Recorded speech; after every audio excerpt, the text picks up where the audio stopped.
BBC প্রবাহে আপনাদের সবাইকে স্বাগত জানাচ্ছি। আমি শারমিন রমা। শুরুতেই দেখে নেব আজ কি থাকছে। বিএনপি সরকারের মন্ত্রিসভায় কারা জায়গা পাচ্ছেন? সংবাদ মাধ্যম থেকে সোশ্যাল মিডিয়ায় ছড়িয়েছে একাধিক তালিকা।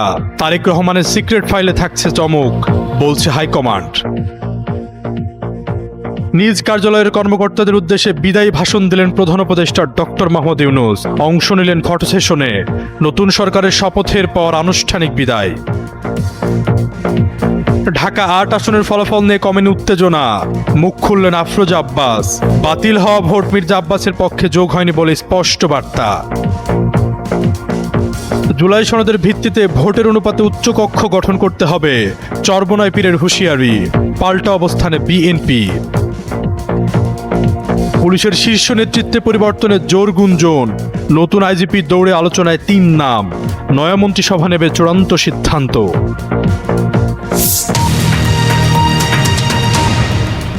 ত্রয়োদশ জাতীয় সংসদ নির্বাচনে নিরঙ্কুশ বিজয় পেয়েছে বিএনপি। নির্বাচন কমিশনের ঘোষিত ফলাফলে দলটি ২০৯টি আসন পেয়েছে। ফলে বাংলাদেশ জাতীয়তাবাদী দল দীর্ঘ ২ দশক পর দলের চেয়ারম্যান তারেক রহমানের নেতৃত্বে নতুন সরকার গঠন করতে যাচ্ছে। এ সরকারের মন্ত্রিসভায় কারা স্থান পাচ্ছেন, সবার নজর এখন সেদিকে। সর্বমহলে এ নিয়ে আলোচনাও তুঙ্গে। আসন্ন বিএনপি সরকারের মন্ত্রিসভা গঠন নিয়ে গণমাধ্যম ও বিভিন্ন সামাজিক মাধ্যমে নানা ধরনের তালিকাও প্রকাশিত হচ্ছে। তবে রোববার বিএনপির নির্ভরযোগ্য একাধিক সূত্রে জানা গেছে, এসব তালিকার অধিকাংশই ধারণা নির্ভর। কারণ প্রকৃতপক্ষে শেষ পর্যন্ত কারা মন্ত্রিসভায় ঠাঁই পাচ্ছেন সে বিষয়টি শুধু জানেন দলের চেয়ারম্যান তারেক রহমান। সূত্রগুলো বলছে, বিষয়টি নিয়ে বিএনপির চেয়ারম্যান দলের স্থায়ী কমিটির অধিকাংশ নেতার সঙ্গে কোনো ধরনের আলাপ করেননি। ২-১ সিনিয়র নেতার সঙ্গে পরামর্শ করলেও তারা এ ব্যাপারে এককভাবে দলের চেয়ারম্যানকে সিদ্ধান্ত নেওয়ার অনুরোধ জানিয়েছেন। ফলে মন্ত্রিসভার তালিকা তারেক রহমান অত্যন্ত গোপনীয়তার সঙ্গে চূড়ান্ত করছেন। দলের নীতি নির্ধারকরা বিষয়টিকে পার্টি চেয়ারম্যানের গুরুত্বপূর্ণ সিক্রেট ফাইল বলে অভিহিত করছেন, যা জানার সুযোগ কারও নেই। সূত্র জানায়, বিএনপির নির্বাচিত এমপিদের মধ্যে অধিকাংশই মন্ত্রী হওয়ার জন্য আগ্রহী। অনেকে নিজেকে মন্ত্রী হওয়ার জন্য যোগ্য মনে করছেন। কেউ কেউ মন্ত্রী হওয়ার জন্য শুরু করেছেন দৌড়ঝাঁপ। কেউ আবার নানা মাধ্যমে লবিং তদবিরে ব্যস্ত। তবে সরাসরি কেউই তারেক রহমানকে কিছু বলতে সাহস পাচ্ছেন না। এ বিষয়ে কথা বলার সুযোগ নেই বললেই চলে। তারা শুধু সিনিয়রদের কাছে ইনিয়ে বিনিয়ে নিজের যোগ্যতা এবং অতীতের আন্দোলন সংগ্রামে অবদান ও জেল জুলুম সহ্য করার কথা জানাচ্ছেন। নির্বাচনে বিজয়ীদের গেজেট প্রকাশের পর গত কয়েকদিনে মন্ত্রী প্রতিমন্ত্রীদের সম্ভাব্য নাম দিয়ে নানা তালিকা প্রকাশিত হচ্ছে। সামাজিক মাধ্যমে এ বিষয়ে চলছে নানার আলোচনা ও বিশ্লেষণ। অল্প কিছু নামের মিল থাকলেও এসব তালিকায় নামের ভিন্নতাও চোখে পড়ছে। আবার টেকনোক্রেট কোটায় অনেকের নাম যুক্ত করতে দেখা গেছে। তবে বাস্তবতা হচ্ছে, কে মন্ত্রী হচ্ছেন এ বিষয়ে কারো কাছে নিশ্চিতভাবে তথ্য থাকার কোনো সুযোগ নেই। ধারণাভিত্তিক তালিকা তৈরি করে তা বিভিন্ন মাধ্যমে প্রকাশ করা হচ্ছে। তবে একথা সত্য যে বিএনপির কিছু সিনিয়র নেতা মন্ত্রী হবেন, সেটি সঙ্গত কারণেই সত্য। জানতে চাইলে বিএনপির স্থায়ী কমিটির সদস্য ও সিরাজগঞ্জ ২ আসনের নবনির্বাচিত সংসদ সদস্য ইকবাল হাসান মাহমুদ টুকুকে বলেন, মন্ত্রিসভায় কারা আসছেন এ বিষয়টি আমার জানা নেই। আমাকে এখনও ফোন দেওয়া হয়নি। ফোন দিলে জানাতে পারবো। এক প্রশ্নের জবাবে তিনি বলেন, সংবাদ মাধ্যম ও সামাজিক যোগাযোগ মাধ্যমে যে তালিকার কথা বলা হচ্ছে তা অনুমান নির্ভর। বহুল প্রতীক্ষিত ত্রয়োদশ জাতীয় সংসদ নির্বাচনে নিরঙ্কুশ বিজয় অর্জনের মাধ্যমে তারেক রহমানের নেতৃত্বে এককভাবে সরকার গঠন করতে যাচ্ছে বিএনপি। ১৭ ফেব্রুয়ারি শপথ গ্রহণের কথা রয়েছে। আর এর মধ্য দিয়ে আনুষ্ঠানিক বিদায় ঘটতে যাচ্ছে শান্তিতে নোবেল বিজয়ী অর্থনীতিবিদ ডক্টর মোহাম্মদ ইউনূসের নেতৃত্বাধীন অন্তর্বর্তী সরকারের। ২০২৪ সালের ৫ আগস্ট অভ্যুত্থানের মুখে আওয়ামী লীগ সরকারের পতনের পর ৮ আগস্ট অন্তর্বর্তী সরকারের প্রধান হিসেবে দায়িত্ব নেন অধ্যাপক ডক্টর মোহাম্মদ ইউনূস। নির্বাচিত সরকারের আগমনকে সামনে রেখে নিজ কার্যালয়ের কর্মকর্তা কর্মচারীদের উদ্দেশ্যে বিদায়ী ভাষণ দিয়েছেন অন্তর্বর্তী সরকারের প্রধান উপদেষ্টা ডক্টর মোহাম্মদ ইউনূস। ভাষণ শেষে কার্যালয়ে কর্মরত সবার সঙ্গে ফটো সেশনে অংশ নেন তিনি। নতুন মন্ত্রিসভার শপথ নেওয়ার পর আনুষ্ঠানিকভাবে তারাই হবেন দেশের নতুন সরকার। শপথ গ্রহণ পর্যন্ত অন্তর্বর্তী সরকার বহাল থাকলে নতুন মন্ত্রিসভা শপথ নিলে স্বয়ংক্রিয়ভাবে বাতিল হয়ে যাবে অন্তর্বর্তী সরকারের উপদেষ্টা পরিষদ। ত্রয়োদশ জাতীয় সংসদ নির্বাচনে ঢাকা ৮ আসনের ভোট গ্রহণে প্রিসাইডিং অফিসাররা অনিয়ম করেছেন বলে অভিযোগ তুলেছেন মির্জা আব্বাসের স্ত্রী ও তার প্রধান নির্বাচনী এজেন্ট আফরোজা আব্বাস। সোমবার গণমাধ্যম কর্মীদের সঙ্গে আলাপকালে তিনি এমন অভিযোগ করেন। আফরোজা আব্বাস বলেন, নির্বাচনে বিজয়ী মির্জা আব্বাসের পক্ষ থেকে কোনো অনিয়মের আশ্রয় নেওয়া হয়নি। তিনি জানান, নির্বাচনে তিনি প্রধান এজেন্ট ছিলেন বলেই সব কেন্দ্রে যাওয়ার তার অ্যাক্সেস ছিল। তিনি নিয়ম বহির্ভূতভাবে কোনো কেন্দ্রে গিয়ে প্রভাব বিস্তার করেননি। তিনি অভিযোগ করেন, নির্বাচন কমিশনের নির্দেশ থাকা সত্ত্বেও কেন্দ্রের দায়িত্বে থাকা প্রিসাইডিং অফিসাররা ফাঁকা জায়গায় পড়া ভোট ধানের শীষে যোগ করেনি, বরং তারাই অনিয়ম করেছে। বাতিল হওয়া ভোট বিষয়ে তিনি বলেন, ফাঁকা জায়গায় পড়া ভোটগুলো ধানের শীষে যোগ করার আবেদন করা হলেও কাজ হয়নি। এমনটা হলে মির্জা আব্বাস আরও কয়েক হাজার ভোট বেশি পেতেন। এদিকে ১২ ফেব্রুয়ারি নির্বাচনে মির্জা আব্বাস ৫৯,৩৩৬ ভোট পেয়ে বিজয়ী হন। তার নিকটতম প্রতিদ্বন্দ্বী নাসিরউদ্দিন পাটোয়ারি পেয়েছেন ৫৪,১২৭ ভোট। তবে এই ফলাফল না মেনে নির্বাচন কমিশনে ভোট পুনঃগণনার আবেদন করেছেন নাসিরউদ্দিন। আবেদনে তিনি আইনানুগভাবে বাতিল ঘোষিত ভোট ধানের শীষের ভোট থেকে বাদ দিয়ে নতুন করে ফলাফল প্রকাশের অনুরোধ জানান। জুলাই সনদ দেশের সব রাজনৈতিক দলের দীর্ঘ আলোচনার পরে তৈরি এবং সর্বসম্মতিতে স্বাক্ষরিত একটি দলিল, যা জুলাই গণ অভ্যুত্থানের প্রত্যাশার প্রতিফলন। একথা বলেছেন ইসলামী আন্দোলন বাংলাদেশের আমির ও চরমনায় পীর সৈয়দ মোহাম্মদ রেজাউল করিম। রোববার রাজধানীর পুরানা পল্টনের দলীয় কার্যালয়ে এক সভায় তিনি একথা বলেন। জনগণ গণভোটের মাধ্যমে জুলাই সনদের প্রতি সম্মতি জানিয়েছে উল্লেখ করে তিনি আরও বলেন, এই সনদের ভিত্তিতে ভোটের অনুপাতে উচ্চকক্ষ গঠন করা এখন আইনি ও নৈতিক দায়িত্ব। চরমনায় পীর বলেন, নির্বাচনে অনেক আসনে নানা রকম অনিয়মের অভিযোগ পাওয়া যাচ্ছে। এজেন্ট বের করে দেওয়া হয়েছে, সিটে কাটাকাটি, অকারণে ভোট বাতিল সহ অনেক রকম অভিযোগ উঠেছে। এসব অভিযোগকে আমলে নিয়ে সুষ্ঠু তদন্তের মাধ্যমে প্রকৃত চিত্র বের করতে হবে এবং অনিয়মের প্রমাণ পাওয়া গেলে সেই আসনে নির্বাচন নিয়ে আইনি ব্যবস্থা নিতে হবে। সভায় ইসলামী আন্দোলন বাংলাদেশের সিনিয়র নায়েবে আমির সৈয়দ মোহাম্মদ ফয়জুল করিম, প্রেসিডিয়াম সদস্য মাওলানা মোসাদ্দেক বিল্লাহ মাদানী সহ কেন্দ্রীয় নেতারা উপস্থিত ছিলেন। নির্বাচন পরবর্তী সময়ে বাংলাদেশ পুলিশের শীর্ষ নেতৃত্বে পরিবর্তনের জোর গুঞ্জন শুরু হয়েছে।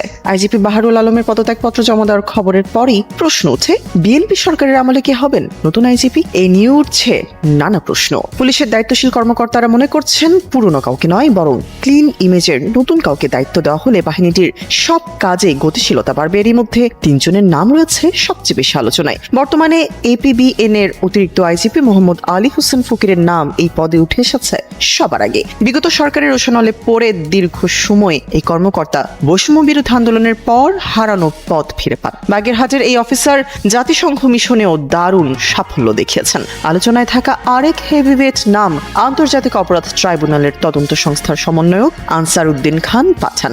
বর্তমান প্রজন্মের বহু পুলিশ কর্মকর্তার শিক্ষক তিনি। ২০০৭ সালের সংস্কার কার্যক্রমে যুক্ত থাকায় দীর্ঘকালীন কোণঠাসা ছিলেন। সিএমপি কমিশনার অতিরিক্ত আইজিপি হাসিব আজিজের নামটিও বেশ গুরুত্বের সঙ্গে ভাবা হচ্ছে। সাবেক আইজিপি আজিজুল হকের ছেলে হাসিব আজিজ দীর্ঘ ক্যারিয়ারে সিআইডি সহ গুরুত্বপূর্ণ সব ইউনিটে দক্ষতার ছাপ রেখেছেন তিনি। এই মুহূর্তে লাইভ বিবিসি বাংলার ওয়েবসাইটে প্রধান যে খবরটি সেটি হচ্ছে লাইভ পাতা, যার শিরোনামে আছে হাইকোর্টের দেওয়া আদেশ স্থগিত এবং রোজায় স্কুল খোলা থাকছে। লাইভ পাতায় প্রবেশ করলে সবচেয়ে আপডেটেড খবরটা সবার প্রথমে দেখা যাবে। সেটি হলো রমজানে আর্থিক প্রতিষ্ঠানের জন্য নতুন সময়সূচি, পুঁজিবাজারে লেনদেনের সময় কমেছে। খবরটিতে বিস্তারিত যদি একটু আপনাদেরকে জানাই যে আসন্ন রমজান মাসে আর্থিক প্রতিষ্ঠানের অফিস সময়সূচিতে পরিবর্তন এনেছে বাংলাদেশ ব্যাংক এবং সেখানে বলা হয়েছে নতুন সময়সূচি অনুযায়ী অফিস সকাল 9:30 থেকে বিকাল 4:30 পর্যন্ত চলবে। আর শুক্রবার এবং শনিবার থাকবে সাপ্তাহিক ছুটি। এর মধ্যে দুপুর 1টা থেকে 1:15 মিনিট এবং 1:15 মিনিট থেকে 1:30 মিনিট পর্যন্ত জোহরের নামাজের বিরতি থাকবে। ব্যাংকগুলোয় রবিবার থেকে বৃহস্পতিবার পর্যন্ত লেনদেন হবে সকাল 9:30 থেকে দুপুর 2:30 পর্যন্ত। আর এদিকে রমজান মাসের শেষে পুঁজিবাজার ঢাকা স্টক এক্সচেঞ্জ পিএলসিতে লেনদেন হবে নতুন সময়সূচিতে। তাদের বিজ্ঞপ্তিতে জানানো হয়েছে যে সকাল 10টায় শুরু হয়ে দুপুর 1:40 মিনিট পর্যন্ত চলবে এবং পোস্ট ক্লোজিং সেশন থাকবে 1:40 মিনিট থেকে 1:50 মিনিট পর্যন্ত। তবে অফিসিয়াল কার্যক্রম সকাল 9টা থেকে বিকাল 3টা পর্যন্ত চলবে বলে বিজ্ঞপ্তিতে জানানো হয়েছে। এর পরের যে খবর সেটি হলো বগুড়া 6 আসন ছেড়ে দিয়েছেন তারেক রহমান। তিনি ঢাকা 17 এবং বগুড়া 6 আসন থেকে নির্বাচন করেছিলেন এবং ঢাকা 17 আসনের সংসদ সদস্য হিসেবে তিনি শপথ নেবেন। ইসির সিনিয়র সচিব আক্তার হোসেন এই সংক্রান্ত একটি চিঠি পেয়েছেন বলে তিনি জানিয়েছেন গণমাধ্যমকে। নির্বাচন কমিশন অনুযায়ী, আইন অনুযায়ী একজন ব্যক্তি সর্বোচ্চ 3টি আসন থেকে নির্বাচনে অংশ নিতে পারবেন, কিন্তু জয়ী হলে শুধুমাত্র একটি আসনের সংসদ সদস্য হিসেবে শপথ নিতে পারেন। সুতরাং এই ক্ষেত্রে এখন বগুড়া 6-এর ওই আসনটি শূন্য ঘোষণা করে গেজেট জারি করবে নির্বাচন কমিশন। পরে এই আসনে উপনির্বাচনের তফসিল ঘোষণা করা হবে। এর পরের যে খবরটি সেটি হলো হাইকোর্টের দেওয়া আদেশ স্থগিত, চেম্বার জজ আদালতের রোজায় খোলা থাকছে স্কুল। একটি যদি বিস্তারিত বলি যে পুরো রমজান মাস স্কুল বন্ধ রাখতে হাইকোর্টের আদেশের বিরুদ্ধে রাষ্ট্রপক্ষের করা আবেদনের শুনানি চেয়ে চেম্বার জজ এই স্থগিতের আদেশ দিয়েছেন এবং অতিরিক্ত অ্যাটর্নি জেনারেল বলেন যে রাষ্ট্রপক্ষ নিয়মিত আপিল দায়ের না করা পর্যন্ত রোজায় স্কুল বন্ধ রাখতে হাইকোর্টের দেওয়া আদেশটি স্থগিত থাকবে। ফলে রমজানের মধ্যে স্কুল খোলা রাখতে আর কোনো বাধা থাকছে না। এর পরের যে খবর সেটি হলো শপথের পর সংসদীয় দলের বৈঠক ডেকেছে বিএনপি। আগামীকাল মঙ্গলবার সকাল 11:30টায় সংসদ ভবনেই এই সভা হবে এবং সেই সভার পরে সংসদীয় দলের যেই শপথ গ্রহণ হবে, শপথ গ্রহণের পরে সকাল 11:30টায় বিএনপির সংসদীয় সভাটি অনুষ্ঠিত হবে। নির্বাচনে 299 আসনের মধ্যে 297টিতে জয়ীদের গেজেট প্রকাশ করেছে নির্বাচন কমিশন। এই নির্বাচনে 209 আসনে জয়লাভ করে নিরঙ্কুশ সংখ্যাগরিষ্ঠতা পেয়েছে বিএনপি। এর পরের যে খবরটি সেটি হলো সংবিধান সংস্কার পরিষদের শপথ কে পাঠ করাবেন সেটি এখনো নির্ধারিত নয়। এই খবরটিতে বিস্তারিত বলা হয়েছে যে ত্রয়োদশ জাতীয় সংসদ নির্বাচনে নবনির্বাচিত সদস্যদের শপথ পাঠ করানো প্রধান নির্বাচন কমিশনারের সাংবিধানিক এখতিয়ার বলে জানিয়েছে বিএনপির স্থায়ী কমিটির সদস্য সালাউদ্দিন আহমেদ। আমরা একটু শপথ বিষয়ে বিস্তারিত কথা বলতে চাই। আমার সাথে যুক্ত হচ্ছেন বিবিসির সংবাদদাতা কাদির কল্লোল। কাদির, স্বাগতম আপনাকে। আগামীকাল তো নবনির্বাচিত সংসদ সদস্য যারা তারা শপথ গ্রহণ করবেন, এই নিয়ে শুরু থেকে একটা দ্বিধা ছিল যে কে আসলে শপথটা পাঠ করাবেন। তো এই মুহূর্তে শপথ পাঠ করানোর বিষয়ে আপনার কাছে সর্বশেষ কি কি তথ্য আছে? আসলে সংসদ সদস্য এবং মন্ত্রিসভার সদস্য মানে দুটি শপথ অনুষ্ঠান হবে। এই শপথ অনুষ্ঠানের জন্য প্রস্তুতি প্রায় শেষ পর্যায়ে সরকারের দিক থেকে যে প্রস্তুতি নেওয়া হচ্ছে। তো এবারই কিন্তু মানে একটা ভিন্ন ধরনের বিষয়, যেটা হচ্ছে যে বঙ্গভবন থেকে এবার শপথ হচ্ছে খোলা আকাশের নিচে সংসদ ভবনের দক্ষিণ প্লাজায়। এটা হবে হচ্ছে প্রধানমন্ত্রী এবং মন্ত্রিসভার সদস্যদের শপথ, আর সংসদ সদস্যদের শপথ হবে সংসদের ভেতরে। তো এই মন্ত্রিসভা বা সরকারের যে শপথ অনুষ্ঠান হবে সেটির জন্য দেশি বিদেশি 1200 অতিথিকে আমন্ত্রণ জানানো হয়েছে। প্রতিবেশী দেশগুলো তো আছেই, বিভিন্ন দেশ থেকেই প্রতিনিধিরা আসছেন। সরকার প্রধানদেরকে আমন্ত্রণ জানানো হয়েছিল, কিন্তু বিভিন্ন দেশের প্রতিনিধিরা আসছেন সেখানে এই শপথ অনুষ্ঠানে যোগ দেওয়ার জন্য। তো এবারে এই আয়োজনটা একটু ভিন্ন ধরনের আয়োজন। আর যেটা হচ্ছে যে শপথ অনুষ্ঠানে মানে সংসদ সদস্যদের যে শপথ অনুষ্ঠান হবে এটি হবে সকালে, যেটা সরকারের পক্ষ থেকে বলা হয়েছে যে সংসদ সদস্যদের শপথ অনুষ্ঠান এবং একই সাথে সংবিধান সংস্কার পরিষদেরও শপথ অনুষ্ঠান, মানে দুটি শপথ অনুষ্ঠান সংসদ সদস্যদেরকে নিতে হবে। এটির কারণ হচ্ছে যে মানে যে বিষয়টা হচ্ছে যে সংস্কারের যে প্রশ্ন আছে, সংস্কার করার জন্য যেটা বলা হয়েছে যে এই সংসদই 180 দিন সংবিধান সংস্কার পরিষদ হিসেবে কাজ করবে, যে জন্য মানে সংস্কারের জন্য যে জুলাই সনদ বাস্তবায়নের জন্য যে গণভোট হয়েছে, হায়না ভোট হয়েছে, এই সংস্কার পরিষদ সংবিধানের সংস্কারগুলো আনবে, তারপর এটি সংসদ হিসেবে কাজ করবে। সেজন্যই দুটি শপথের কথা বলা হয়েছে। কিন্তু এখানে কোনো অস্পষ্টতা আছে কিনা সংবিধান সংস্কার পরিষদের শপথ গ্রহণের ব্যাপারে? যেমনটা সালাউদ্দিন আহমেদ বলছিলেন যে সংবিধান সংস্কার পরিষদের শপথকে পাঠ করাবেন, সেটি এখনো নির্ধারিত নয়। হ্যাঁ, সংবিধান সংস্কার পরিষদের এই শপথ নিয়ে এক ধরনের জটিলতা তৈরি হয়েছে, কারণ বিএনপির পক্ষ থেকে প্রশ্ন তোলা হয়েছে যে এই সংবিধান সংস্কার পরিষদ হিসেবে সংসদ যে কাজ করবে 180 দিন, সে বিষয়টি সংসদে সংবিধানে যুক্ত করা হয়নি। পাশাপাশি সংবিধান সংস্কার পরিষদ এ ধরনের কোনো বিষয় এখনো সংবিধানে যুক্ত করা হয়নি। এটি দলগুলো যে ঐক্যমত্যের বিষয় এসছে বা আলোচনা হয়েছে, সেটি একটা আলোচনা বা একটা ঐক্যমত্যের বিষয়। কিন্তু বিএনপির এই সংবিধান সংস্কার পরিষদের ব্যাপারে বিএনপি আগেই নোট অফ ডিসেন্ট দিয়েছিল যে তারা এটা মনে করে না সঠিক। সে কারণে এখন এই শপথের ক্ষেত্রে একটা জটিলতা তৈরি হয়েছে বিএনপির দিক থেকে। তারা বলছে যে যেহেতু এটা সংবিধানেই নেই, তাহলে এই শপথটা নেওয়ার প্রশ্ন কেন আসে। তাদের প্রশ্ন হচ্ছে তাহলে এই জিনিসটা তো আইনসম্মত হয় না।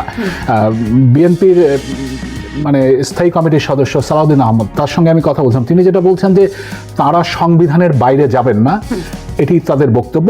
তবে তিনি এটাও বলেছেন যে এখানে যদি হয়ের বিষয় আছে, যদি এটা সংবিধানে যুক্ত হয়, যদি এটা সংবিধান সংশোধন করা হয়, তারপর এই সংবিধান সংস্কারের বিষয়টা আসবে, এই ধরনের বক্তব্য আছে। ফলে বিএনপি এটিতে শপথ নেবে কি নেবে না এখনো চূড়ান্ত নয়। এটি এক ধরনের তাদের দিক থেকে এক ধরনের ধোঁয়াশা বা এক ধরনের অস্পষ্টতা আছে। ফলে যদি বিএনপি শপথ না নেয়, তাহলে সরকার যে উদ্যোগ নিয়েছে, সরকার শেষ মুহূর্তেও বলেছে যে সংসদ সদস্য হিসাবে এবং সংবিধান সংস্কার পরিষদের সদস্য হিসেবে শপথ নিতে হবে, সেই ব্যবস্থা তারা রাখছে। তাহলে এক ধরনের জটিলতা বাড়তে পারে, সেটাই মনে হচ্ছে আসলে। যেহেতু আগামীকালই শপথ গ্রহণ হবে, তার মানে সিদ্ধান্তটা আজকে রাতের ভেতরেই আসলে নিতে হবে, চূড়ান্ত সিদ্ধান্ত যে কি হবে আসলে আগামীকালকে শপথকে পড়াবেন এবং সংবিধান সংস্কার পরিষদের শপথ আসলে বিএনপি গ্রহণ করবে কিনা। বিএনপির আসলে অবস্থানটা কিন্তু তারা বলছে যে তারা সংবিধানের বাইরে যাবে না। যেহেতু সংসদ সদস্যদের শপথ পড়ানো নিয়েও একটা জটিলতা ছিল যে কে পড়াবেন, যেহেতু স্পিকার এবং ডেপুটি স্পিকার তারা আগের আওয়ামী লীগের আমলের যে সংসদ, আগের সংসদ, সেই সংসদের, এবং স্পিকার নেই, ডেপুটি স্পিকার জেলে আছেন। ফলে সেই জায়গাটাতে প্রধান নির্বাচন কমিশনার তিনি শপথ পড়াচ্ছেন সংসদ সদস্যদের। এখন সংবিধান সংস্কার পরিষদের শপথ প্রধান নির্বাচন কমিশনার পড়াতে পারেন না, এটা সংবিধানে নেই, এটা হচ্ছে বিএনপির যুক্তি। তাহলে সেই শপথ কে পড়াবেন সেটাও নির্ধারিত নয়। ফলে এই বিষয়গুলোই জটিলতা সংবিধান সংস্কার পরিষদের হিসাবে শপথ করানোর ক্ষেত্রে। আর সংসদ সদস্যদের শপথ করানো, সেটার ক্ষেত্রে কোনো জটিলতা নেই। সেটা কালকে সকালে বিএনপি সেজন্য প্রস্তুত, এবং বিএনপি সংসদীয় দলের যে বৈঠক হবে, বিএনপি বলছে যে সেখান থেকেই তারা সংসদ নেতা নির্বাচন করবেন। এবং তারা তো ধারণা দিচ্ছেন বিএনপির শীর্ষ নেতা তারেক রহমান তিনি সংসদ নেতা হিসেবে আসতে পারেন এবং তিনি প্রধানমন্ত্রী হওয়ার পথে। সংসদ নেতা যিনি হবেন তাকেই সরকার গঠনের জন্য আমন্ত্রণ জানাবে অন্তর্বর্তী সরকারের প্রধান উপদেষ্টা। ধন্যবাদ কাদির আপনাকে। দর্শক, আমরা আবারও একটু লাইভ পাতায় ফেরত যেতে চাই। লাইভ পাতায় এর পরে যে খবরটি আছে সেটির শিরোনাম হলো কর্মকর্তা ও কর্মচারীদের কাছ থেকে বিদায় নিয়েছেন প্রধান উপদেষ্টা। অন্তর্বর্তীকালীন সরকারের প্রধান উপদেষ্টা ডক্টর মোহাম্মদ ইউনূস আজকেই তার কর্মকর্তা এবং কর্মচারীদের উদ্দেশ্যে বিদায়ী ভাষণ দিয়েছেন, এবং ভাষণ শেষে তিনি তার কার্যালয়ে কর্মরত সবার সাথে ফটো সেশনে অংশ নেন বলে এই খবরটিতে বলা হয়েছে। এরপরে যে খবরটি সেটি হলো বেশ কিছুক্ষণ আগে জানানো হয়েছিল জুলাই সনদে স্বাক্ষর করবে এনসিপি, এবং এই খবরটিতে বলা হয়েছে যে এনসিপির আহ্বায়ক নাহিদ ইসলামের নেতৃত্বে একটি প্রতিনিধি দল আজ সন্ধ্যা 6টায় জুলাই সনদে স্বাক্ষর করতে যমুনায় যাওয়ার কথা রয়েছে। এবারে স্বাক্ষরের কারণ হিসেবে, এর আগে তারা স্বাক্ষর করেনি, যখন বাকি রাজনৈতিক দলগুলো জুলাই সনদে স্বাক্ষর করেছিল তখন এনসিপি স্বাক্ষর করেনি, এবং এবারে স্বাক্ষর করার কারণ হিসেবে এনসিপির যুগ্ম আহ্বায়ক মনিরা শারমিন তিনি বিবিসি বাংলাকে জানিয়েছেন যে অক্টোবরে এই সনদে স্বাক্ষরের সময় এর আইনি ভিত্তি ও বাস্তবায়ন পদ্ধতির বিষয়টি নিশ্চিত ছিল না, কিন্তু গণভোটে যেহেতু হ্যাঁ বিজয়ী হয়েছে, সংস্কারের তাতে আইনি ভিত্তি নিশ্চিত হয়েছে। তাই জনরায়ের পক্ষে অবস্থান নিয়েই এবার তারা সনদে স্বাক্ষর করবেন। এতে তাদের 6 জন এমপির লিগ্যাল অথরিটি থাকবে, এবং ভবিষ্যতে কেউ সংস্কার বিরোধী কিছু করলে তারা তাদের বিরুদ্ধে আইনের আওতায় লড়তে পারবেন, এমনটি বলা হয়েছে এই খবরে। পরে যে খবরটি সেটি হলো মন্ত্রী পরিষদের চুক্তিভিত্তিক নিয়োগ পেলেন নাসিমুল গনি। সিনিয়র সহকারী সচিব মোহাম্মদ মামুন শিবলির সই করা একটি প্রজ্ঞাপনে বলা হয় যে ডক্টর নাসিমুল গনিকে মন্ত্রী পরিষদের সচিব হিসেবে চুক্তিভিত্তিক নিয়োগ দেওয়া হলো। জনস্বার্থে এই আদেশ অবিলম্বে কার্যকর করা হবে। নাসিমুল গনি এতদিন স্বরাষ্ট্র মন্ত্রণালয়ের সিনিয়র সচিব, সেটিও চুক্তিভিত্তিক হিসেবে দায়িত্ব পালন করছিলেন। অন্তর্বর্তী সরকার ক্ষমতা নেওয়ার পর তাকে রাষ্ট্রপতির কার্যালয়ে জনবিভাগের সিনিয়র সচিব পদে চুক্তিভিত্তিক নিয়োগ দেওয়া হয়েছিল। এরপরের যে খবরটি আছে সেটি হলো প্রধান উপদেষ্টার সঙ্গে সেনা প্রধানের সাক্ষাৎ। সেনাপ্রধান জেনারেল ওয়াকারুজ্জামান অন্তর্বর্তীকালীন সরকারের প্রধান উপদেষ্টা অধ্যাপক মোহাম্মদ ইউনূসের সঙ্গে সাক্ষাৎ করেছেন এবং একে বিদায়ী সাক্ষাৎ বলে অভিহিত করেছে প্রধান উপদেষ্টার প্রেস উইং থেকে জানানো হয়েছে যে সৌজন্য সাক্ষাতে তারা পারস্পরিক শুভেচ্ছা বিনিময় করেছেন এবং দায়িত্বকালীন বিভিন্ন বিষয়ে সংক্ষিপ্ত পরিসরে তারা আলোচনাও করেছেন।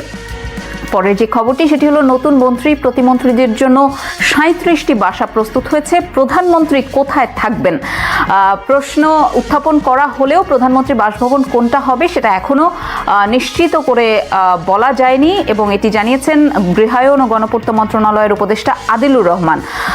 তিনি বলছেন যে মন্ত্রী প্রতিমন্ত্রীদের জন্য 37টি বাসার কয়েকটিতে এখনো উপদেষ্টারাই অবস্থান করছেন, তবে সরে গেলে নতুনদের জন্য সেগুলো আবার প্রস্তুত করা হবে। এদিকে নির্বাচনের আগে থেকেই নতুন সরকারের প্রধানমন্ত্রীর জন্য বাসভবন অনুসন্ধান শুরু করে অন্তর্বর্তী সরকার। সম্ভাব্য কয়েকটি স্থানও নির্ধারণ করা হয়েছে, যার মধ্যে রাষ্ট্রীয় অতিথি ভবন যমুনা সহ শেরেবাংলা নগরের সংসদ ভবন এলাকার স্পিকার ও ডেপুটি স্পিকারের বাসভবন এবং প্রতিরক্ষা মন্ত্রণালয় এলাকার একটি স্থান প্রধানমন্ত্রীর বাসভবন হিসেবে প্রস্তুত করার বিষয়টি বিবেচনা করা হয়েছিল।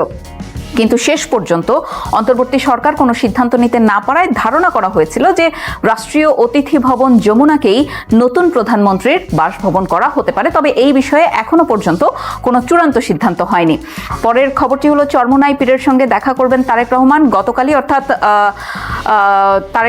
তারেক রহমান দেখা করেছেন জামাতের আমির শফিকুর রহমান এবং এনসিপির আহ্বায়ক নাহিদ ইসলামের সাথে এবং আজকে ঘোষণা এসেছে যে বাংলাদেশ ইসলামী আন্দোলনের আমির চরমোনাই পীর সৈয়দ রেজাউল করিমের সঙ্গেও তিনি সৌজন্য সাক্ষাৎ করবেন। এরপরে যেই খবরটি সেটি হলো ই-ভ্যাট রিটার্ন জমা দেওয়ার সময় বাড়িয়েছে এনবিআর।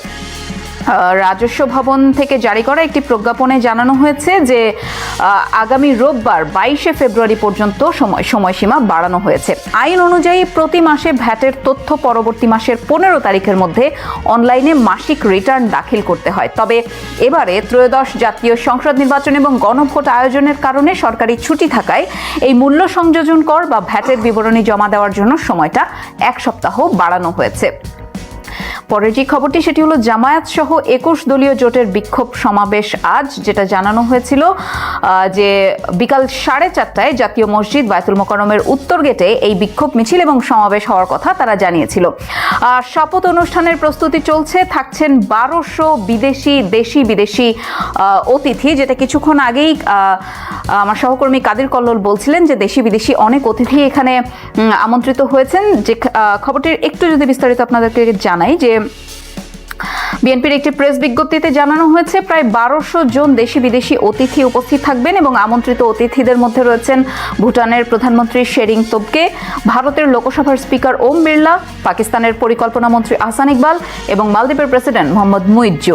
এছাড়াও নেপালের পররাষ্ট্রমন্ত্রী থাকছেন, শ্রীলঙ্কার স্বাস্থ্যমন্ত্রী থাকবেন।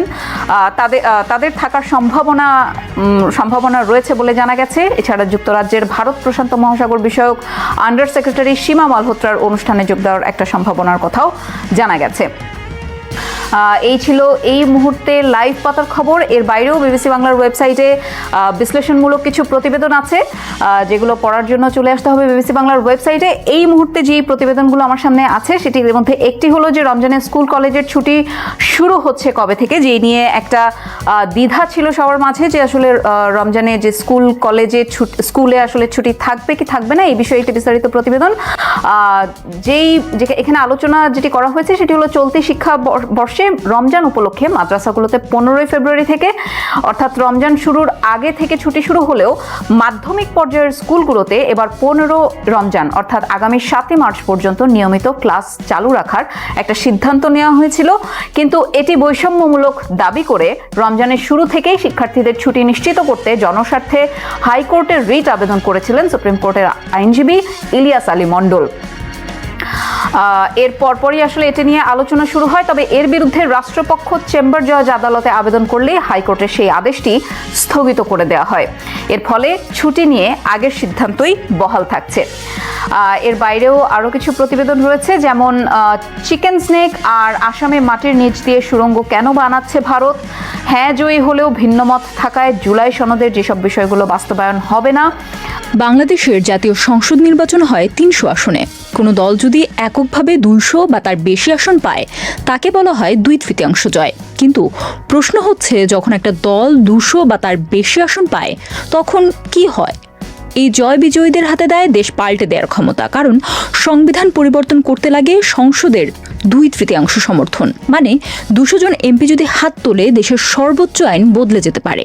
অনেকের মতে অতীতে দেখা গেছে এমন জয় কখনো কখনো ফ্যাসিস্ট শাসক তৈরি করার ক্ষেত্রেও ফ্যাক্টর হয়ে ওঠে। আজ আমরা দেখব বাংলাদেশে যখনই কোনো দল 2/3 আসন পেয়েছে তারপর কি হয়েছে এবং কেন এই ঘটনাগুলো গুরুত্বপূর্ণ। চলুন শুরু করি স্বাধীন বাংলাদেশের প্রথম নির্বাচন থেকে। 1973 সালের নির্বাচন। শেখ মুজিবুর রহমানের নেতৃত্বে আওয়ামী লীগ জয় পায় 293টি আসনে, নিরঙ্কুশ সংখ্যাগরিষ্ঠতা। কিন্তু 2 বছরেরও কম সময়ের মধ্যে 1975 সালে সংবিধান পরিবর্তন করে সংসদীয় ব্যবস্থা থেকে রাষ্ট্রপতি শাসিত ব্যবস্থায় ফিরে যায় দেশ। এর পরের মাসে আওয়ামী লীগ সহ সব রাজনৈতিক দল বিলুপ্ত ঘোষণা করে একদলীয় শাসন ব্যবস্থা চালু করা হয়, যার নাম দেওয়া হয়েছিল বাংলাদেশ কৃষক শ্রমিক আওয়ামী লীগ বা বাকশাল। বদলে যায় পুরো শাসন কাঠামো। পরবর্তী সময়ে সামরিক অভ্যুত্থানে সপরিবারে শেখ মুজিবের মৃত্যু, দেশজুড়ে রাজনৈতিক অস্থিরতা এবং ক্ষমতার পালাবদলের ধারাবাহিকতায় রাষ্ট্র ক্ষমতায় আসেন সেনাশাসক মেজর জেনারেল জিয়াউর রহমান। দেশে জারি হয় মার্শাল ল। মার্শাল ল ব্যবহার করে রাষ্ট্রপতির অধ্যাদেশ দিয়ে বেশ কিছু পরিবর্তন আনা হয়। 1979 সালে আয়োজিত হয় দ্বিতীয় সংসদ নির্বাচন। জিয়াউর রহমানের নেতৃত্বে বিএনপি জয় পায় 207 আসনে। বিএনপির সরকার পঞ্চম সংশোধনীর মাধ্যমে এর আগের 3টি সরকারের সময় মার্শাল ল জারি সহ যাবতীয় অধ্যাদেশ ও আদেশকে বৈধতা দিয়ে সংবিধানে অন্তর্ভুক্ত করে। সংবিধানে যোগ হয় বিসমিল্লাহির রহমানির রহিম। ধর্মনিরপেক্ষতার জায়গায় আসে মহান আল্লাহর উপর পূর্ণ আস্থা ও বিশ্বাস। জিয়াউর রহমানের হত্যাকাণ্ডের পর 1982 সালে রাষ্ট্র ক্ষমতা দখল করেন লেফটেন্যান্ট জেনারেল হুসেন মোহাম্মদ এরশাদ। 4 বছর পর 1986 সালে তৃতীয় আর 17 মাস পর 1988 সালে আয়োজিত হয় চতুর্থ সংসদ নির্বাচন। 251টি আসন নিয়ে নির্বাচনে জয়ী হয় জাতীয় পার্টি। 1988 সালে অষ্টম সংশোধনীর মাধ্যমে ইসলামকে রাষ্ট্রধর্ম ঘোষণা করা হয়। এরশাদের শাসনামলে প্রথমে সপ্তম সংশোধনীর মাধ্যমে 1982 থেকে 1986 পর্যন্ত সামরিক সরকারের আমলে নেওয়া আদেশ ও কর্মকাণ্ডকে বৈধতা দেওয়া হয়। সেই সংশোধনীতে হাইকোর্টের বিকেন্দ্রীকরণ, বেঙ্গলির পরিবর্তনে বাংলা ও ডাক্কার পরিবর্তে ঢাকার মতো বানানেরও কিছু পরিবর্তন আনা হয়। যদিও হাইকোর্টের বিকেন্দ্রীকরণ পরবর্তীতে উচ্চ আদালতের রায়ে বাতিল হয়ে গিয়েছিল। তত্ত্বাবধায়ক সরকার বাংলাদেশের রাজনীতির সবচেয়ে নাটকীয় অধ্যায়গুলোর একটি। 1996 সালের ফেব্রুয়ারির নির্বাচনে 278টি আসনে জয় পায় বিএনপি। দলীয় সরকারের অধীনে আয়োজিত 1996 সালের সংসদ নির্বাচন বয়কট করে আওয়ামী লীগ, জামায়াতে ইসলামী সহ অধিকাংশ রাজনৈতিক দল। তীব্র আন্দোলনের মুখে সংবিধান সংশোধন করে তত্ত্বাবধায়ক সরকার ব্যবস্থা চালু হয়, কিন্তু এই ব্যবস্থাও পরে বাতিল হয়। 2001 সালে খালেদা জিয়ার নেতৃত্বে 4 দলীয় জোট পায় 216 আসন। সংবিধানে পরিবর্তন এনে প্রধান বিচারপতির অবসরের বয়স বাড়ানো হয়। বিতর্ক তৈরি হয় তত্ত্বাবধায়ক সরকারের প্রধান নিয়ে। এরপর আসে সেনা সমর্থিত সরকার। 2008 সালে নবম সংসদ নির্বাচন। শেখ হাসিনার নেতৃত্বে আওয়ামী লীগ এককভাবে পায় 230টি আসন, জোটসহ 262টি। পরবর্তী সময়ে আদালতের রায়ের পথ ধরে তত্ত্বাবধায়ক সরকার ব্যবস্থা বাতিল করা হয়। 2009 থেকে 2024 সময়কালে বিরোধিতাহীন সংসদে একাধিক বিতর্কিত আইন পাশ হয়, যার মধ্যে আছে ডিজিটাল নিরাপত্তা আইন সহ আরও অনেক। 2018 সালে আওয়ামী লীগ পায় 257টি আসন। নির্বাচনটি রাতের ভোট নামে পরিচিতি পায়। 2024 সালের নির্বাচনেও তারা পায় 257 আসন, যদিও নির্বাচন নিয়ে বিতর্ক ছিল। একটি বিষয় খেয়াল করেছেন, 1973, 79, 88, 2001, 2008 যখনই কোনো দল 2/3 আসন পেয়েছে সংবিধান বদলেছে। কখনো শাসন ব্যবস্থা, কখনো রাষ্ট্রধর্ম, কখনো নির্বাচন পদ্ধতি। রাজনৈতিক বিশ্লেষক মহিউদ্দিন আহমদ বলেন, 2/3 আসন পেলে সংসদ প্রাণবন্ত থাকে না, একচেটিয়া আধিপত্য তৈরি হয়। ইতিহাস বলছে এই ক্ষমতা যেমন পরিবর্তন আনে তেমনি তৈরি করতে পারে কর্তৃত্ববাদী প্রবণতা। তো 2026 সালের নির্বাচনে 2/3 আসনে যারা জয়ী তারা কি ইতিহাস থেকে শিক্ষা নেবে, নাকি ইতিহাস আবার নিজেকে পুনরাবৃত্তি করবে? নির্বাচনে নিরঙ্কুশ সংখ্যাগরিষ্ঠতা পাওয়ার পর এখন সরকার গঠনের প্রস্তুতি নিচ্ছে বাংলাদেশ জাতীয়তাবাদী দল বিএনপি। তারেক রহমানের নেতৃত্বে গঠিত হতে যাওয়া নতুন এই মন্ত্রিসভার চেহারা কেমন হতে যাচ্ছে এবং সেখানে কারা জায়গা পেতে যাচ্ছেন সেটি নিয়ে চলছে আলোচনা। যদিও বিএনপির পক্ষ থেকে এখন পর্যন্ত নতুন মন্ত্রিসভার আকার ও চেহারার বিষয়ে আনুষ্ঠানিকভাবে কিছুই জানানো হয়নি, তবে তারেক রহমানের প্রথম মন্ত্রিসভা বা সরকারের আকার ক্ষমতাচ্যুত শেখ হাসিনা সরকারের তুলনায় অনেকটাই ছোট হতে যাচ্ছে বলে জানতে পেরেছে বিবিসি বাংলা। নাম প্রকাশ না করার শর্তে বিএনপির নীতি নির্ধারণী পর্যায়ের একাধিক নেতার সাথে কথা বলে বিবিসি জানতে পেরেছে নতুন মন্ত্রিসভা গঠিত হচ্ছে নবীন ও প্রবীণের মিশেলে। এছাড়া নিজ দলের বাইরে ভোটে জয় পাওয়া সমমনা দলগুলোর নেতাদের মধ্য থেকেও অনেকে এই মন্ত্রিসভায় স্থান পেতে পারেন, এমনটাই আভাস দিয়েছেন বিএনপির সিনিয়র নেতারা। এছাড়া মন্ত্রিসভায় নারী ও সংখ্যালঘু সম্প্রদায়ের প্রতিনিধিত্ব নিশ্চিত করার বিষয়টিও বিবেচনায় রাখা হয়েছে। বর্তমানে বাংলাদেশের সরকার কাঠামোতে যে 43টি মন্ত্রণালয় রয়েছে সেটির সংখ্যা কমিয়ে 30-এর নিচে নামিয়ে আনার কথা ভাবছে বিএনপি। এই ক্ষেত্রে ক্ষমতাচ্যুত আওয়ামী লীগের শাসনামলে যেসব মন্ত্রণালয়কে ভেঙে আলাদা করা হয়েছিল সেগুলোর মধ্যে বেশ কয়েকটিকে আগের অবস্থায় ফিরিয়ে নিয়ে এসে মন্ত্রণালয়ের সংখ্যা কমানোর চিন্তা করা হচ্ছে।